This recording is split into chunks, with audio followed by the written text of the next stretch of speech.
everyone. Sorry for the glasses. I have this eyes problem, and I don't know if it's allergy or anything, but I prefer to keep them on. Otherwise, I will end up in tears before the end of the presentation. So yes, the title has changed a bit. We all have to be very agile in our profession, and some new things came onto my desk, and I had the opportunity to show you some of one of the latest projects I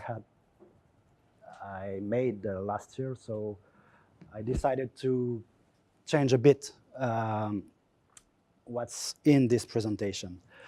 But obviously there will be at the end a lot of some tips and tricks and best practices in CityEngine, so it still stands correct in my opinion. My main activity is to make plausible 3D cities for real-time graphics. I'm in the real-time graphic industry for 20 years now, making very large 3D environments for real-time graphics for, let's see if I can click, for different companies. So the presentation is structured like that, the mission and constraints, what I actually do, and what are the main constraints that are very, very, very important to take into account at the very beginning of a new project and during all the productions. I will show you a bit of an example of my usual daily based work, which is basically do very large environments with several cities in them, and then finish with those current and future projects and what I think are the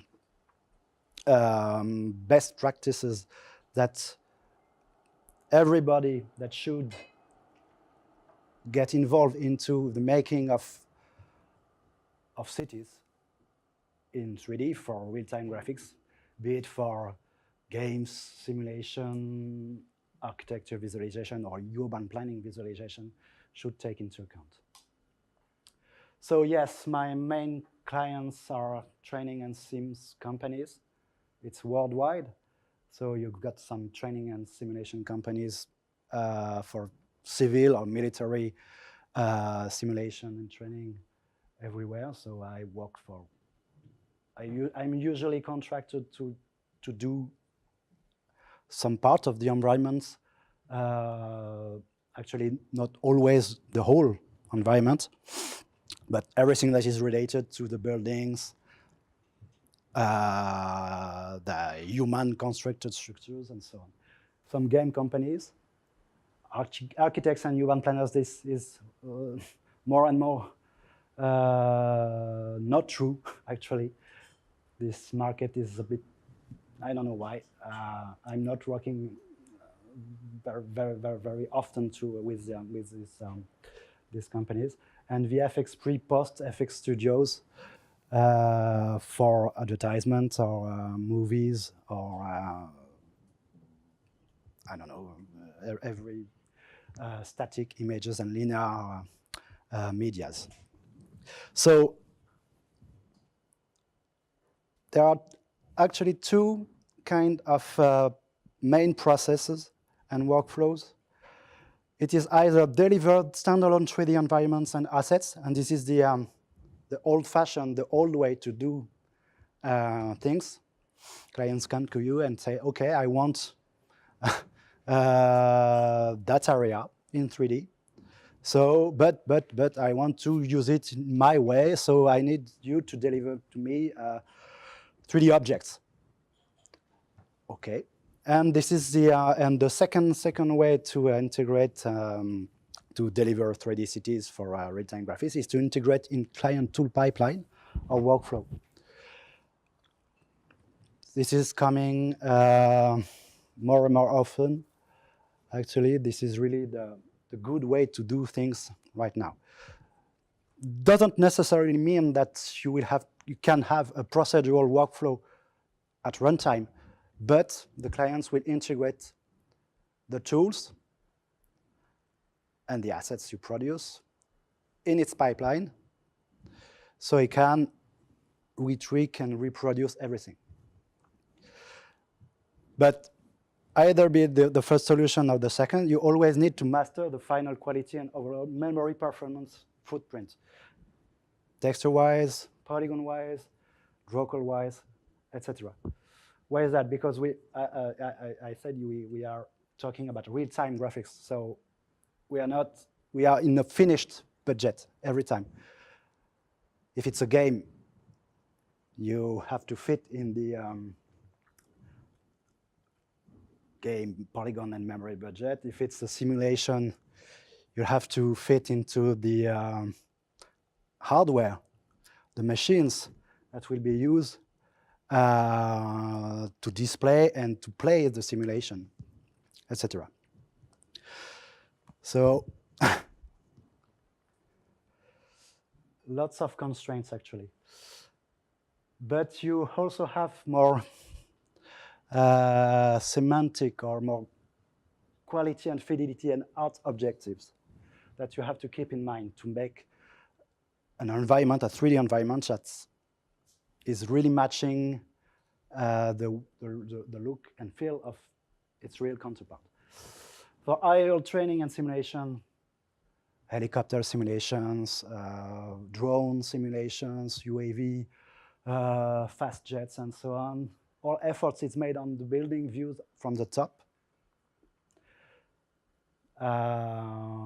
Obviously, for ground training and simulation, or gaming, or visualization, made on streets. Effort is put on the facades, and most of all on streets, networks, and terrain. So what I do is geotypical 3D cities. This means it's not, and I will re-say it after, the city must be similar to its real counterpart. The skyline must look right. The color palette must look right. The generic typical architecture traits must look local. And of course, if streets are features, all road structures and furniture must look local. But the modeling must be adaptive to training needs and performance fine-tuning. So we are not building or modeling an object, it's actually a rig.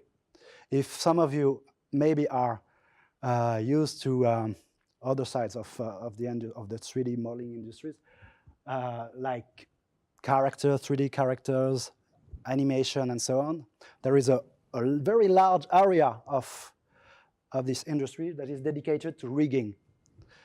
This means building tools that the final artists will use to comfortably and efficiently build the animation and so on. So when you do a 3D city, it's almost the same. When you do a geotypical 3D city, it's almost the same.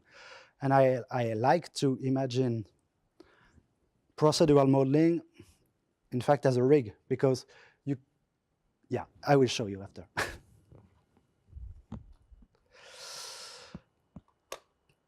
What I do is not digital twins or 3D mapping of cities. Why is that? Because if you want a 3D map of a real city, I think, in my opinion, the best way to do that is to, if you can afford it, if you have all the authorization and so on, fly hundreds of drones and build some things out of that with the drawbacks. I will evoke the drawbacks of this approach after, but this is one way to get initial data. This is not what I do. I do environment like in video games, where you can actually change everything. So, and the other drawback with digital twinning or drone mapping and so on is that It can induce false training perception if you have to tweak the way, the shape or the color of a building. Yeah, it's not what I do. So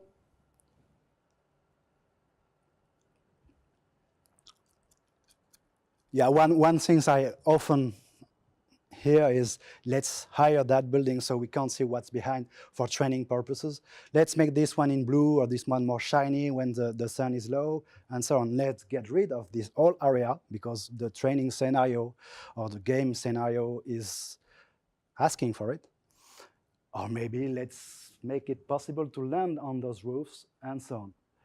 And finally, of course,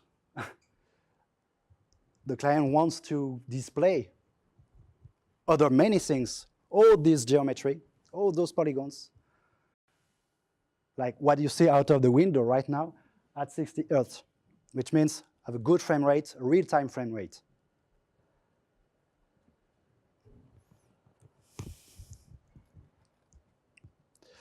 So it can be a bit boring, those slides at the beginning of the presentations.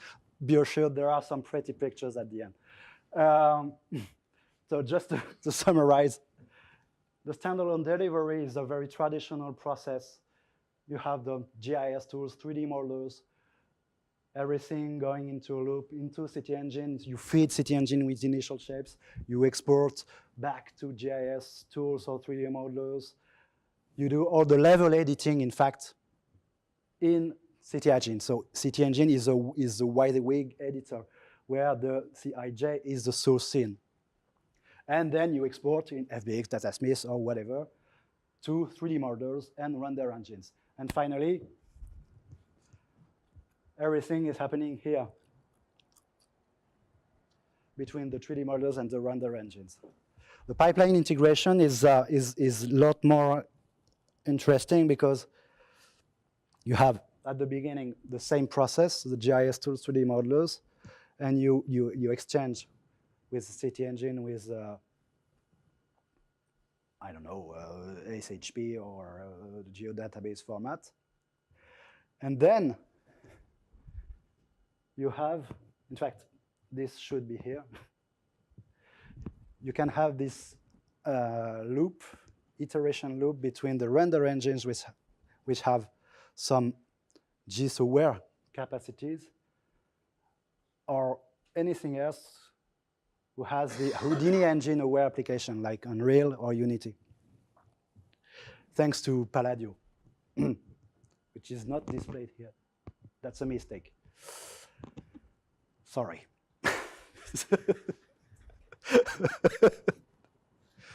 Okay. So yes, one of the very important points I want you to give to the audience is,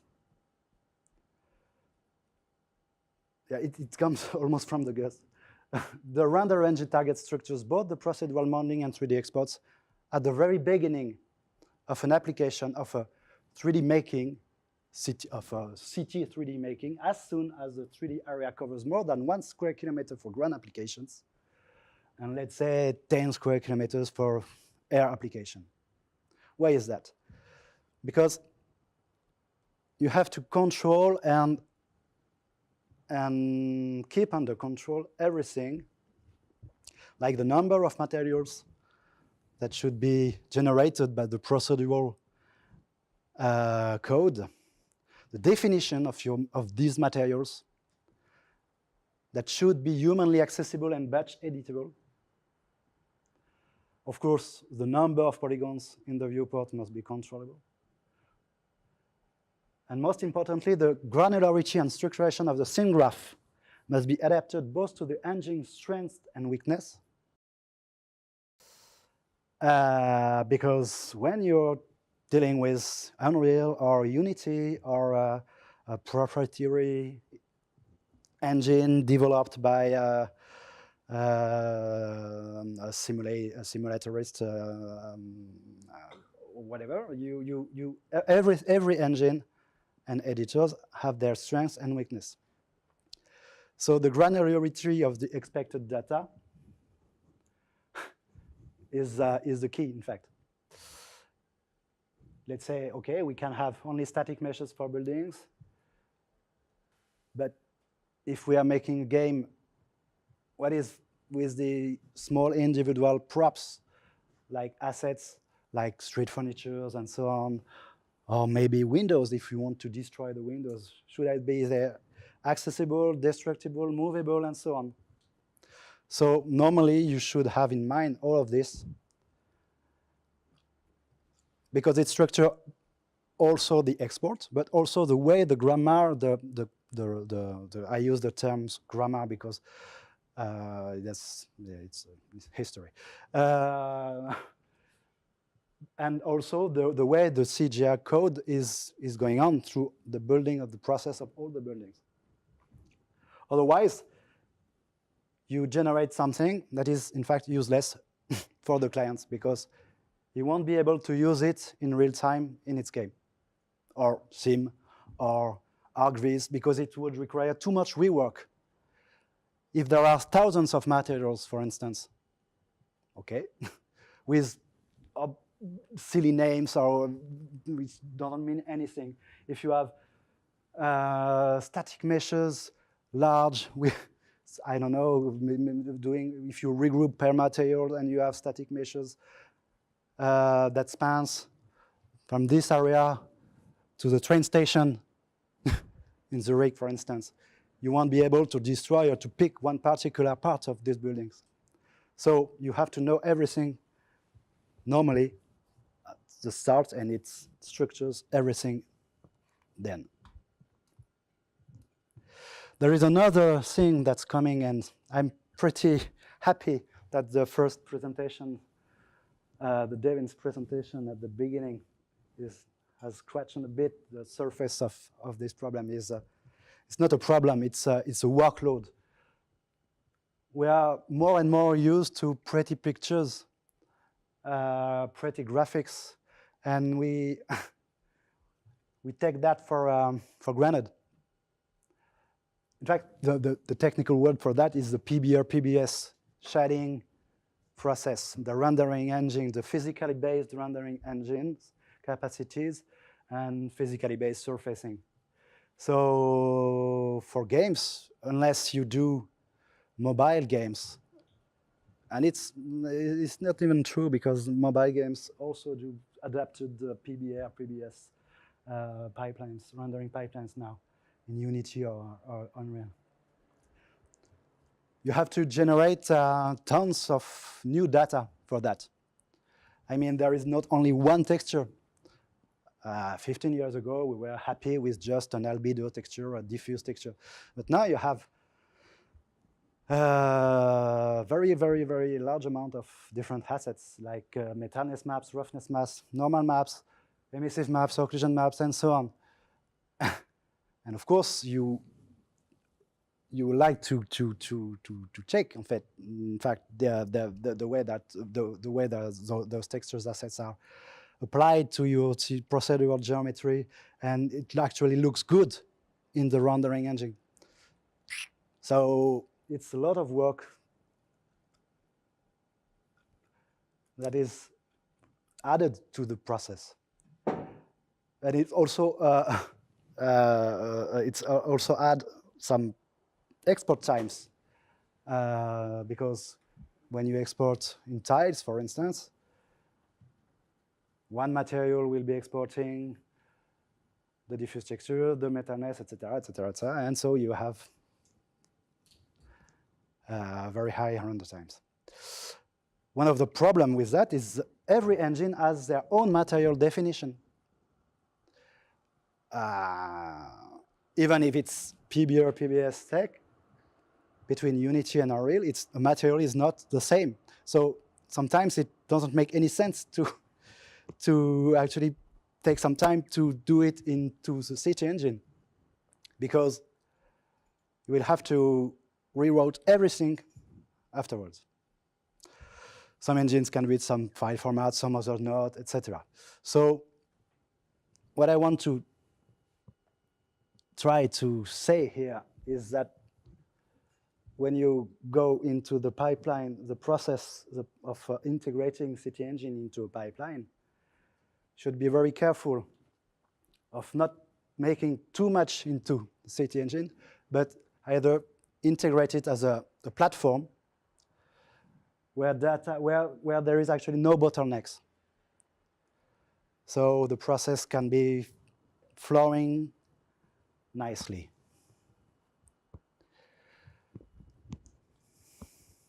There is also the impact of the mesh structures. I told you it was very technical and boring at the beginning.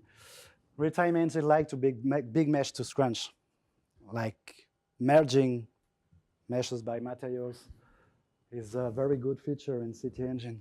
Pros is, of course, export is fast. And on the other side, import is fast also, or even possible at all. I remember of this case where I wanted to import some very big tiles made out of CityEngine, exported in FBX into Unreal, and before the datasmith implementation, where I had hundreds of thousands of instances in the files, and where it was also the case in Unity, actually. It was impossible to import. The import process took 3-4 hours and then vanished. So yes, one of the other pro is that you generate fewer draw calls if the match by material grouping is handled correctly. Yeah, it's good for static meshes, which can be curled either by frustrum curling for ground application or real-time curling or clustering for air applications. Obviously, instances are lost. So what I told you a few minutes ago about picking a particular asset is not possible anymore, or moving or displaying or destructing a particular asset is lost. On the other side, the reuse asset instance is very interesting because you have the copy of your scene hierarchy, and instances can be substituted in the render engines. For instance, you can build your entire CityEngine scene with proxies, with low definition proxies, and then use in Unreal or Unity, substitute it with anything like real assets, I don't know, detailed assets with LODs and so on. But obviously, one of the major cons is that it generates large files containing thousands or millions of instances, and it can last ages to import. So yeah, to exemplify a bit this large presentation, this large view, bird scale, bird view presentation of the different constraints and objectives for city 3D modeling for real-time project. I wanted to showcase a bit this one, and I'm late, or I don't know. So yes, maybe I should go quicker, I think. No. So yeah, how directing cities looks like modeling. So it's,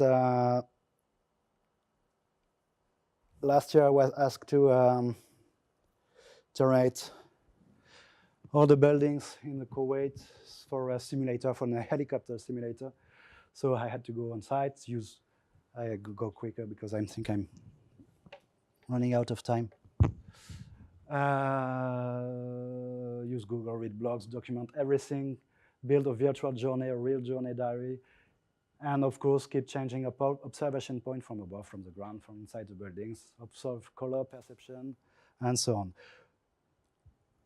Shortly, build sort of geotypical Bible of the city you want to model. Keep it very high at the beginning, go sometimes into the details, and from all this material, trying to, because this is all true for this is the Kuwait example is a particular example.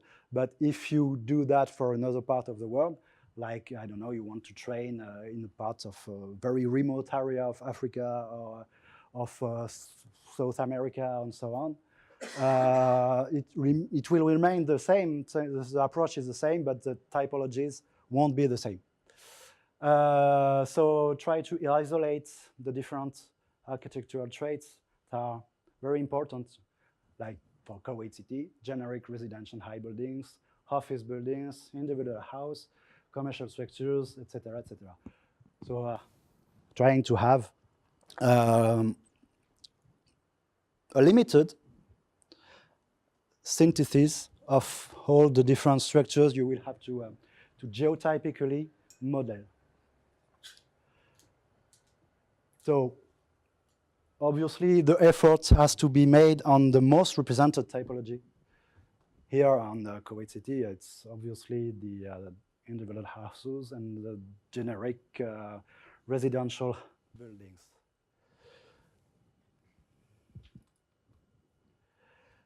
Then there is always a problem of input data. Normally, when I'm contracted, when I'm called, it's because there is no data, or the data is, it's not available, or it's problem of legal rights and so on. So generally, I have to generate and build everything from scratch. So, or at least from open data if it exists, but most of the time I only get 30% of generic footprints from OSM. It's not very usable. So the grammar, the generation itself has to adapt also to the variability of the different footprints, because sometimes I only have this kind of footprint. It's just a square.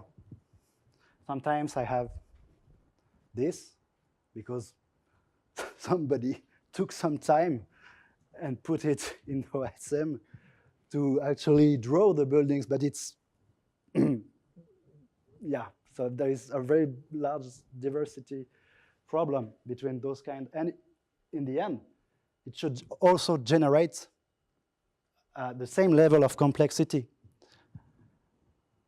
when it will be in 3D. So either you do that on a pre-process on the footprint level, either you do that in the CGI ruling, and you try to get the same amount of complexity, because you need to control this, the generated results into the CGI. So typically for this project, I give you the final number. Now it was, I believe, if I remember correctly, yes, 350,000 building structures in the end displayed in the whole database. Yeah.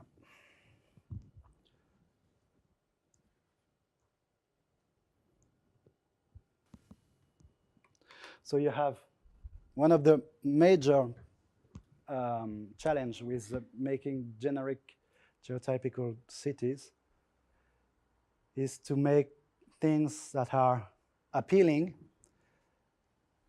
which display some variety, some variability, but you also have to control the whole budget you have for making the whole area. So it's sometimes very tempting to do some funky shapes and so on funky textures on some buildings, but they will stand out too much, in fact, in the whole when displayed in the whole area. So to give you an order, the procedural grammar rule code, the rule file for the Kuwait city is yes, 5,000 lines of code, I think. It's just one rule file.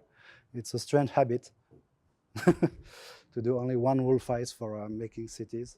I have one rule files for Kuwait, one rule files for I don't know, another town.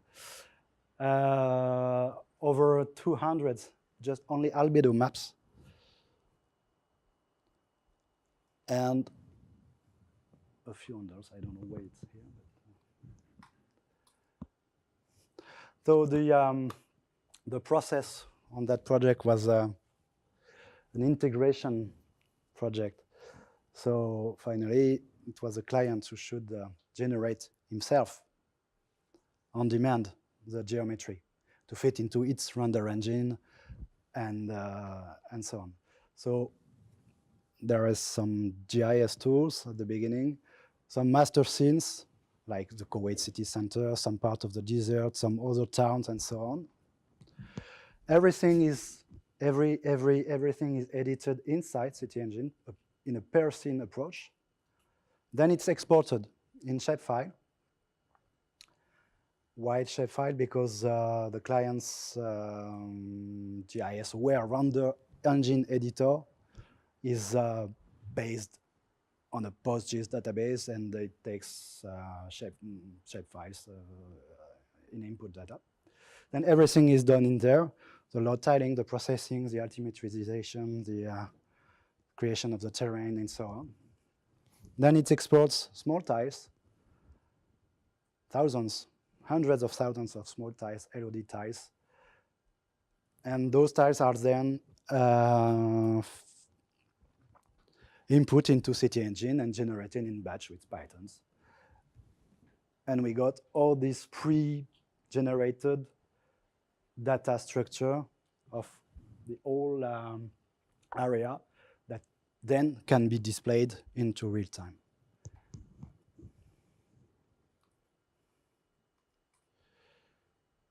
So yes, one of the tricky parts of making geotypical cities is to try with a limited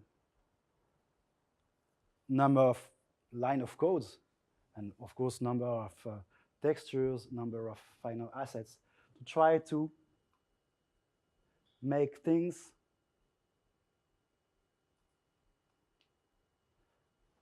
that are generated where you don't see actually the theme or the repetition, the repeating patterns. It's always tricky. But it's really part of the job. So this is the, an example of the different rules.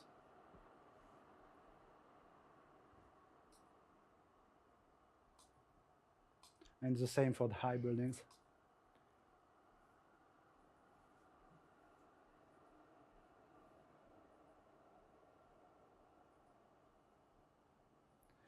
Of course, sometimes you want to have very specific buildings or semi-specific buildings. This is another approach I'm developing in my grammars, is to, because there are sometimes some buildings which are, where the shape is actually, is noticeable, but the texturing in itself can be shared with other buildings, with other geotypical buildings. Sorry, we can't see lots of things, but so those buildings are what I call semi-procedural. The mass modeling is done, and then it's enriched with CGA procedural generation. And of course, you have some very specific buildings. In my pipeline, in general, those are not inserted as static models. They are inserted as by the rule file, and they follow the same process in order to have the good naming, material convention, and so on. Because sometimes you outsource the production of a building, so you don't master what is the granularity of the geometry or the materials and so on. So you have to be certain that it will fit into your pipeline. For the bridge, it's almost the same. The process is a bit different. There is I believe is actually done. The construction is done now. It was still in construction in 2000. Yeah, 2 years ago. It was pretty challenging also because this particular structure is 40 kilometers long, and I wanted to be sure that it followed the Earth's curvature, because the final simulation is done in round Earth. So, okay, I need to end. How many slides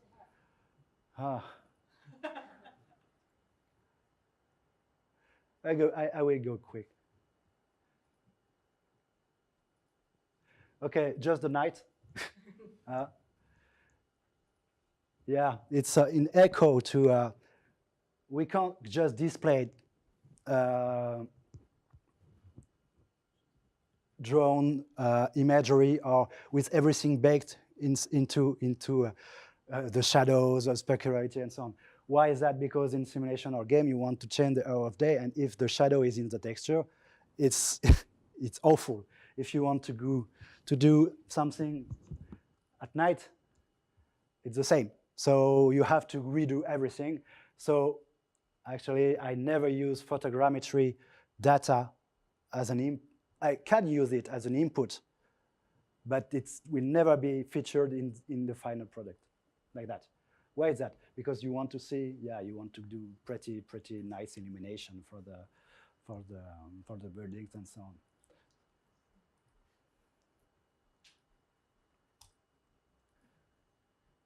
Okay, and I will just go quick to the end. What's next? On the road again into Texas, different Texas application for air. That's too bad. I wanted to. Well, I integrated some LabVIEW and Houdini workflow to generate assets. Yeah, windows and so on. And a sampler synthesizer approach for generating very